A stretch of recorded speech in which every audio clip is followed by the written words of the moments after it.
ይሄን ለመመለከቱ አካል ማድረስ ነው እንጂ ይሄን ጉሪው ይሄ ትክክል ነው። ትራፊክ ፖሊስ በሞላበት በአርባ ምንጭ ከተማ መናኸሪያ ግቢ ውስጥ የሚካሄደውን ነገሩ የሚካሄደውን ቀልድ እንዳይባል ሹፌሩም ይኸውና ይኸው ታርጋውም ይኸው ባለ ንብረቱ ይኸው እያነሳ ነው።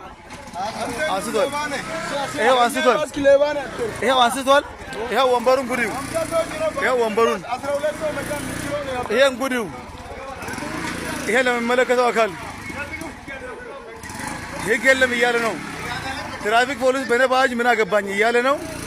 ይሄን ባጅ ለሚመለከተው አካል የትም ቦታ ተይዞ እንዲጠየቅልን የትም ቦታ ተይዞ እንዲጠየቅ ይሄው እየወጣ ነው። ወደ ኋላ እያደረገ እየወጣ ነው። ይሄው ታርጋውን ይሁ በደንብ ይሄ ለሚመለከተው አካል ባጅ ላይ የደረሰው በደል ደባ ይሄው እየሄደ ነው። ሄዷል። ይሄው